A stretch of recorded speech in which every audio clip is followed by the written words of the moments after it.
ओम श्री वेद पुरुषाय नमः। नमस्कार। क्लास नंबर 570 श्रीमद् भगवद गीता जी शंकराचार्य जी के भाष्य के अनुसार आरंभ किया जाता है। ओम श्री सीता रामचंद्राभ्याम नमः। नमो गुरुभ्यः। ओम अथ काल देवताः श्री विक्रमी संवत् श्रावण शुक्ल पक्षः तृतीया रविवारः मघा नक्षत्रम उत्तरायणम वर्ष ऋतुः। ओम तत्सत्। श्री शंकराचार्याय गुरवे नमः। श्री भगवानुवाच अनाश्रितः कर्मफलम् कार्यं कर्म करोति यः स सन्न्यासी च योगी च न निरग्निर्न चाक्रियः। अध्याय नंबर 6 और श्लोक नंबर 1। पुस्तक है Gita Press Gorakhpur, book number 10, Shankaracharya ji के भाष्य वाली पुस्तक। अच्छा जी, तो धीरे धीरे हम षष्ठ अध्याय के अंदर प्रवेश कर रहे हैं। ये इसका पहला श्लोक है और इसको देखते ही आपको एक बात अच्छी तरह समझ में आनी चाहिए कि भगवान भगवद गीता जी में अनाश्रित कर्म फलम, कार्य कैसे करना चाहिए। एक गृहस्थ को वैदिक कर्म दिया जाता है, उसका स्वधर्म है, उसको अपना स्वधर्म कैसे करना चाहिए। तो कहा गया है अनाश्रितः कर्म फलम, अर्थात उसका आश्रय फल के ऊपर नहीं होना चाहिए। यदि वो मोक्ष कामी है, उसको बार बार जन्म और मृत्यु, बार बार शरीर नहीं चाहिए, तो उसे क्या करना चाहिए। उसको अपने स्वधर्म का त्याग नहीं करना चाहिए। अगर स्वधर्म का त्याग कर देगा तो वो निरग्नि च अक्रिया बन जाएगा। ठीक है, तो अग्नि जो है, अर्थात आप जिस अग्नि में आप यज्ञ करते हैं, यदि उसको ही छोड़ देते हैं, अपने यज्ञ कर्म को छोड़ देते हैं, तो आप निरग्नि कहलाते हैं। और यदि दानम, तपस और वेद स्वाध्याय ये क्रियाओं को छोड़ देते हैं जो नित्य करने वाली हैं, तो आप अक्रिय कहलाते हैं। तो भगवान कह रहे हैं कि जो व्यक्ति अपने वैदिक नित्य क्रियाओं को छोड़ देता है, वो सन्यासी या योगी नहीं होता। लेकिन जो इन क्रियाओं को करता हुआ केवल इनके फल को छोड़ देता है, ऐसे संकल्प करता है कि मुझे फल नहीं चाहिए, मुझे केवल जगत की आत्मा की तृप्ति चाहिए, तो ऐसा जो गृहस्थ आश्रम को धारण करने वाला कर्मी है, वो वास्तव में स्तुति, प्रेज के योग्य है। वो क्योंकि उसने कर्म नहीं त्यागा, लेकिन कर्म का फल त्याग दिया है, तो सन्यासी है, योगी है। तो इसलिए कर्म का फल त्यागने वाला सन्यासी जब ऐसा करेगा तो वो कर्म को भी त्यागने के योग्य हो जाएगा। तो पहले कर्म के फल को त्यागो, बाद में निरग्नि और च अक्रिया कर्म को भी त्यागो। लेकिन अगर पहले ही आप निरग्नि, अक्रिय अर्थात दानम, यज्ञ, तपस, ठीक है, 4 चीज़ें हैं, यज्ञ, दानम, तपस और स्वाध्याय, ये 4 नित्य कर्म हैं जिनको कभी नहीं त्यागना चाहिए जब तक आपका ज्ञान उदय नहीं हो जाता, उसके बाद त्यागना चाहिए। तो इसलिए कहा है आप इन चारों चीज़ों को, यज्ञ, दानम, तपस और वेद का स्वाध्याय, इनको आप करें, लेकिन बिना फल की आश्रय के। फल पे आश्रय ना हो, आपका आश्रय अंतरात्मा भगवान नारायण हो। ऐसा जो व्यक्ति कर्म करता है वो स्तुति के योग्य है, ऐसा यहाँ किया गया है। और जो व्यक्ति अपने कर्म को ही छोड़ देता है बिना पके, बिना ज्ञान उदय के, तो वो निंदा के योग्य है। ऐसे व्यक्ति की निंदा है। और जो कर्म के फल को छोड़ता है उसकी स्तुति है। अब आप समझ सकते हैं कि आजकल जो मेडिटेशंस हैं वो बुद्धिस्टिक में, जैसे बुद्धिज़्म में है, उसमें वो कहते हैं वैदिक कर्मों को छोड़ दो। बुद्धिज़्म जो है वो एंटी वेदा निकला और उसने कहा कि ये सारे वैदिक कर्मों को छोड़ दो, धम्मम शरणम गच्छामि, बुद्धम शरणम गच्छामि। तो उनकी जो मेडिटेशंस हैं वो क्या है, आप बिना पके अपने वैदिक धर्म को छोड़ देते हैं और आप मॉनेस्ट्री आदि में चले जाते हैं और वहाँ जाके आप अपने मन को शांत करने के लिए ध्यान करते हैं। यही ध्यान आजकल बाजार में बिक रहा है, क्योंकि वो किसी वैदिक कर्म में नियुक्त करता ही नहीं है। सीधा ही आपको कहता है कि आप बस सब कोई अपने मन को सुला दो, no thinking, no thinking, just अंदर सो जाओ। ठीक है, इसलिए हमको भगवत गीता में बताया जा रहा है कि आपको कैसे पहले कर्म, उसके बाद जब आपको योग्यता प्राप्त हो जाए, ये कर्म जो आप बिना फल की इच्छा के केवल भगवान की आराधना के लिए करते हैं, भगवान को आश्रय मान के करते हैं, जगत की आत्मा को, वो आपको धीरे धीरे रिलैक्स करता जाएगा। मन का जो काम है वो कम होता जाएगा और आपके अंदर चित्त का समाधान आ जाएगा। चित्त में एक समाधि की अवस्था ऐसे आएगी, ना कि कर्म को ही छोड़ दो और मॉनेस्ट्री में चले जाओ। तो जब आपका चित्त में समाधान, चंचलता कम हो जाएगी, तब आपको अधिकार होगा कि आप ध्यान योगी बन जाएं। तो एक ट्रांसफॉर्मेशन है ग्रोथ की, कर्म योगी से ध्यान योगी बनने की। कर्म योगी क्या करते हैं, फल का त्याग, लेकिन कर्म का त्याग नहीं करते। और ध्यान योगी जो हैं वो कर्म का त्याग कर देते हैं, कर्म के सन्यासी बन जाते हैं। ये बात समझ में आई? तो ये श्लोक कह रहे हैं कि कर्म का सन्यासी बनने से पहले ही जो कर्म का फल का त्याग करता है वो ही सन्यासी कहलाने के योग्य है। इसलिए आप कर्म का त्याग जल्दी में ना कीजिए। जब आप गृहस्थ आश्रम में हैं और अपने वैदिक कर्म को कर रहे हैं तो आप वास्तव में सन्यासी ही हैं। फिर आपका चित्त जब शांत हो जाएगा तब आप बिना कर्म के भी उस अपने जो आपका ज्ञान उदय हुआ है शास्त्र के उपदेश से, उस ज्ञान में आप बैठेंगे। सदा अंतरात्मा में ही आपकी स्थिति होगी। माया के जो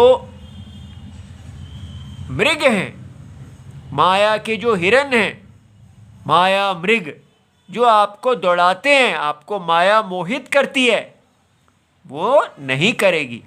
आपके अंदर वैराग्य आएगा और आप आत्मा में ही स्थित रहेंगे। ये भगवत गीता का उद्देश्य है। तो ये जो नया चैप्टर शुरू हुआ है, ये इसका टॉपिक कर्म योग नहीं है, इसका टॉपिक ध्यान योग है।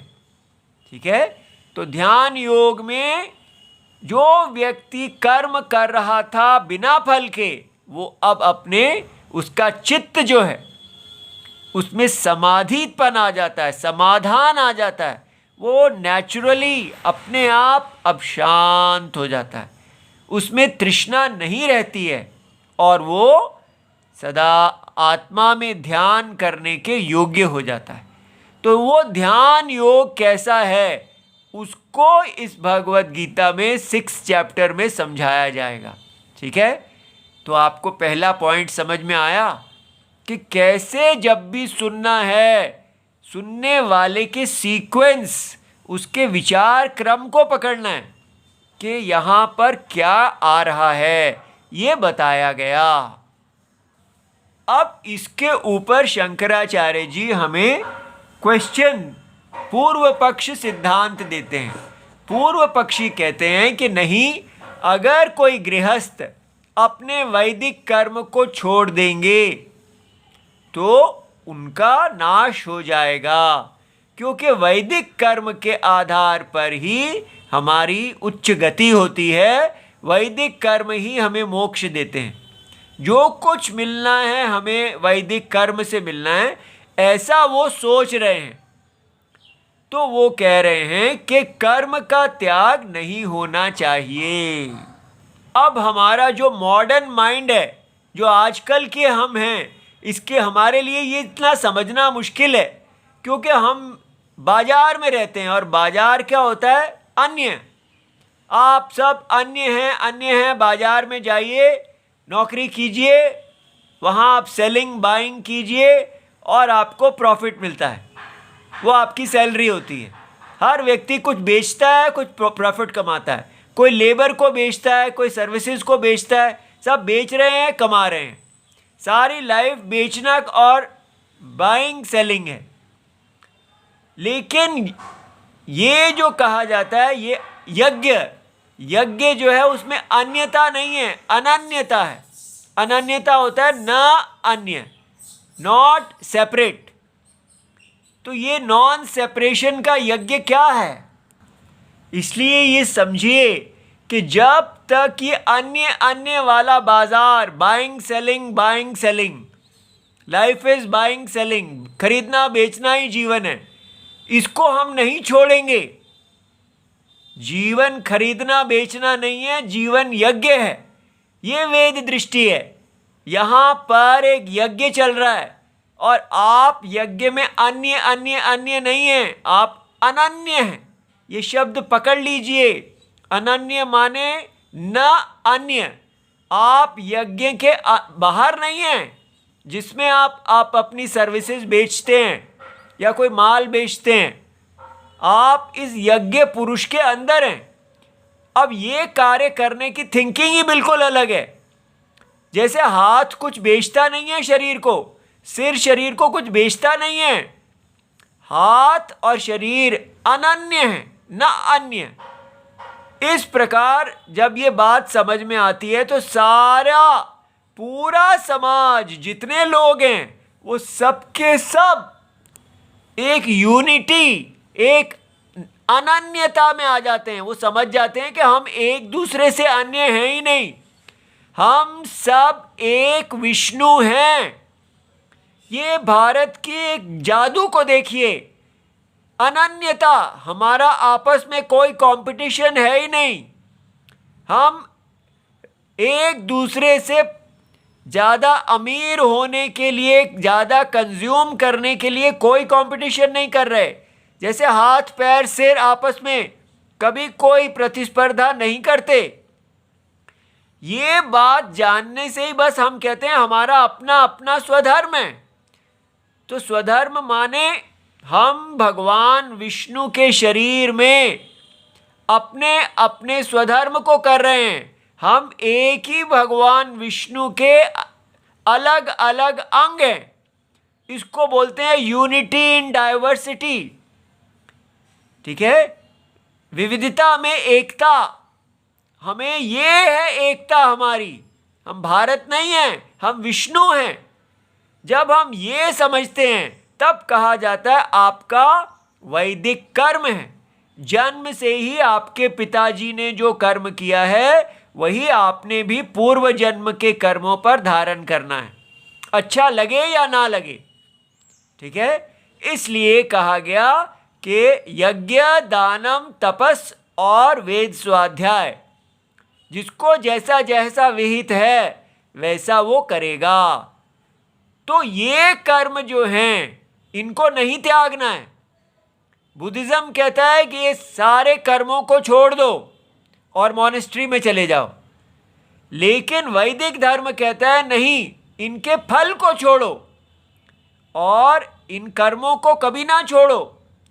ये भगवान के यज्ञ में जो आपकी आहुति है ये आपको पवित्र करेगी और आपको ध्यान की योग्यता देगी। ध्यान क्या है? चित्त का समाधानम। आपका चित्त, आपका अंतःकरणम, थिंकिंग इंस्ट्रूमेंट, वो उसमें पाप का क्षय होगा और वो शुद्ध हो जाएगा, उसमें तृष्णा चली जाएगी और वो अंतरात्मा पे विचार करने के लिए समर्थ हो जाएगा। ये बात समझ में आई? तो कर्म कब छोड़ना है? जब आप इस यज्ञ को करते करते समर्थ हो जाएं ध्यान के। ठीक है, ध्यान क्या है? कि आपको आत्मा का ज्ञान उत्पन्न हुआ कि आत्मा इस सारे जगत का परम सत्य है और ये पूरा यज्ञ केवल एक माया है, अविद्याकृत, माने तत्व को नहीं जानने के कारण एक स्वप्न दिख रहा है। इतना विचार करने की योग्यता आ जाएगी कि व्यक्ति सदा केवल स्वप्न की आत्मा में ही बना रहे। जो व्यक्ति ऐसा कर सकता है उसको कर्म छोड़ने का अधिकार कहा गया। अब आप देख रहे हैं, तो अब ये हमको समझ में आया कि लेकिन जो पूर्व पक्षी हैं वो कहते हैं नहीं जी, कर्म नहीं छोड़ना चाहिए, कर्म ही सब कुछ है। ठीक है, तब भगवान उनको बताते हैं कि ऐसा आगे कहा जाएगा कि दो प्रकार के लोग हैं, एक आरुरुक्षु, एक आरुरुक्षु है और दूसरा आरूढ़ है। तो आरुरुक्षु वो होता है जो गृहस्थ है और अपने वैदिक कर्म को कर रहा है, लेकिन वो चाहता है कि वो योगारूढ़ हो जाए, माने वो उसका चित्त का समाधान हो जाए, उसका चित्त जो है वो एकदम शांत हो जाए ताकि वो ज्ञान में, अंतरात्मा में ध्यान कर सके। अंतरात्मा में ध्यान करने वाले को कहते हैं योगारूढ़ और जो उसकी इच्छा करता है उसको कहते हैं आरुरुक्षु। तो भगवान कहते हैं देखो जी, ऐसे दो शब्द प्रयोग किए गए हैं, इससे ही समझ में आता है कि कर्म का संन्यास है।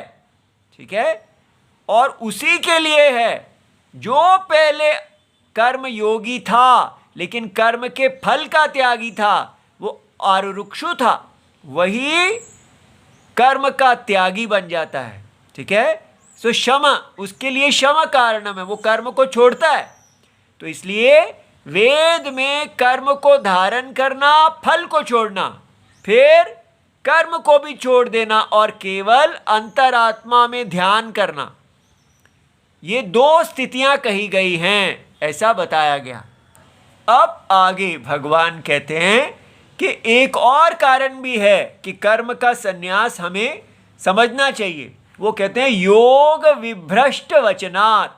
अब इसी 6 अध्याय में, 6th अध्याय में एक क्वेश्चन आएगा कि पूछा जाएगा कि देखिए जी, अगर कोई गृहस्थ हो वो अपने कर्म के फल का त्याग कर दे, कहे मैं तो केवल भगवान के लिए ही, तुष्टि के लिए कर्म कर रहा हूँ, और फिर उसके बाद वो कर्म का फल का त्याग कर दिया, फिर उसके बाद कर्म का भी त्याग कर दिया, तो वो कर्म सन्यासी हुए, लेकिन उनको मोक्ष नहीं प्राप्त हुआ किसी कारण से। तो अब तो वो बड़ा नुकसान हो जाएगा, क्योंकि कर्म उन्होंने जो है उसके फल के लिए किया नहीं और ज्ञान का फल उनको मिला नहीं। ये बात समझ में आई?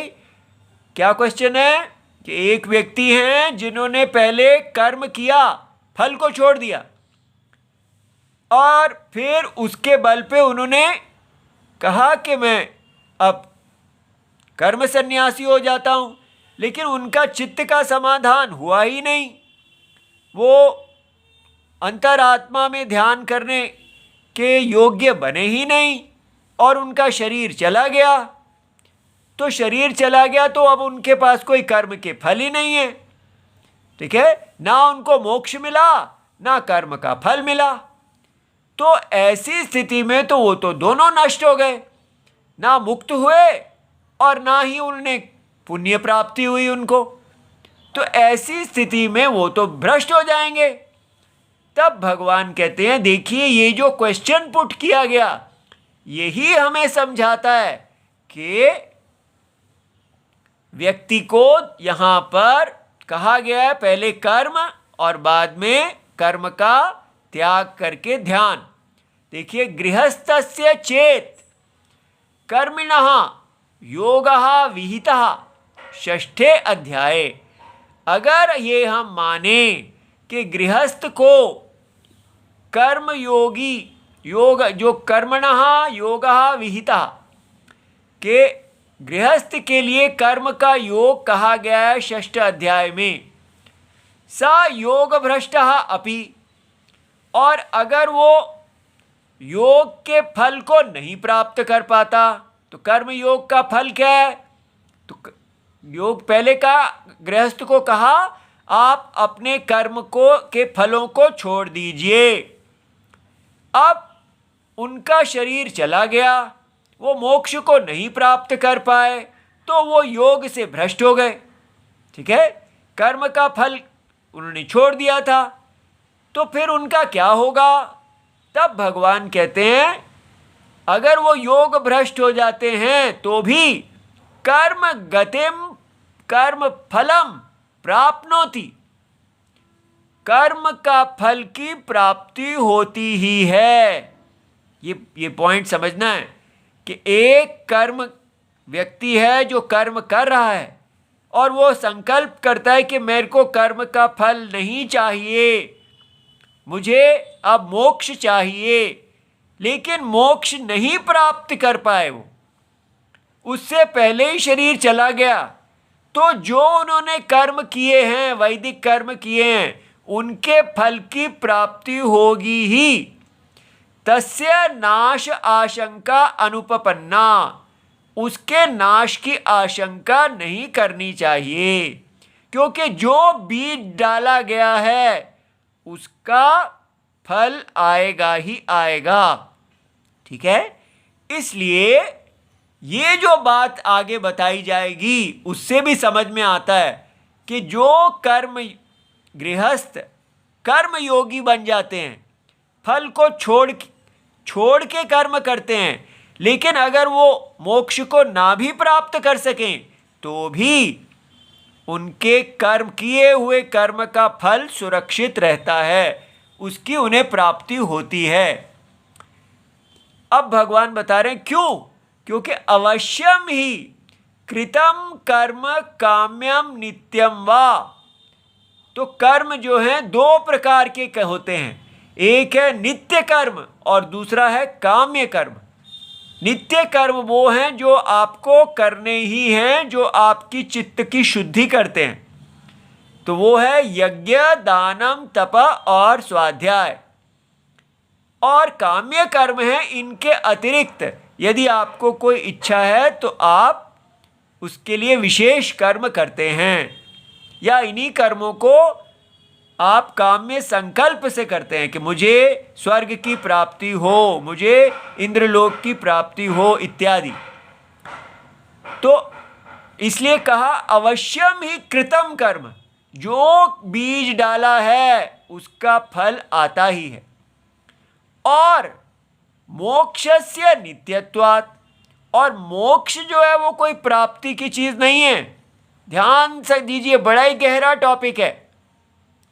आत्मा नित्य मुक्त है, आत्मा किसी कर्म के फल से मुक्त नहीं होती। ठीक है, इसलिए ये नहीं है कि आप ये एक कर्म करेंगे तो आत्मा मुक्त हो जाएगी।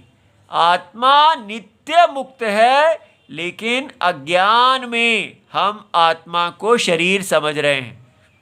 ठीक है, हमको इतनी योग्यता चाहिए कि हम आत्मा को मुक्त देख सकें। उस योग्यता की प्राप्ति के लिए कहा जाता है आप अपना वैदिक कर्म जो आपका स्वधर्म है उसको आप करिए बिना फल के। ठीक है, लेकिन कर्म मोक्ष नहीं देता, कर्म केवल चित्त की शुद्धि देता है। उस शुद्ध चित्त में हम ये देख पाते हैं कि आत्मा इस स्वप्न से नित्य मुक्त है। ठीक है, ना कभी आत्मा शरीर था, ना आत्मा कभी ये स्वप्न था। आत्मा सदा इस स्वप्न से मुक्त था। स्वप्न की कोई सत्ता है ही नहीं। स्वप्न ने कभी भी आत्मा को छोटा किया ही नहीं। ठीक है, इस प्रकार मोक्ष नित्य है, उसका आरंभ नहीं होता। अनारभ्यत्वे, मोक्ष कभी किसी काल में आरंभ नहीं होता। ज्ञान होने पर भी मोक्ष बिगिन नहीं होता। ज्ञान ये है कि आत्मा नित्य मुक्त है। इसलिए कर्म जो है वो मोक्ष के लिए कंज्यूम हो जाएगा ऐसा नहीं है। कर्म आपने बिना फल के लिए किया तो मन शुद्ध हो गया, लेकिन उस कर्म का फल है। ठीक है, और इसलिए अगर किसी को मोक्ष नहीं मिला तो कर्म का फल आएगा। अगर उसने समझ लिया कि ये सारा स्वप्न ही मिथ्या है तो कर्म का फल और स्वप्न सारा का सारा ही गायब हो गया। आत्मा में कोई कर्ता कर्म का फल नहीं है।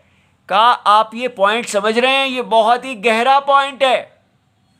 फिर से सुनिए, अवश्यम ही कृतम, जो भी आपने कर्म किया है उसका फल अवश्यम है, अवश्यम भावी है। चाहे वो कर्म काम्य हो या नित्य हो। कर्म दो प्रकार के होते हैं, काम्य कर्म, नित्य कर्म। नित्य कर्म वो हैं जो आपको चित्त की शुद्धि देते हैं। ये स्नान की तरह के हैं, डेली स्नान। जो जो मैल इत्यादि हमारे ऊपर आती है वो शुद्ध होती जाती है।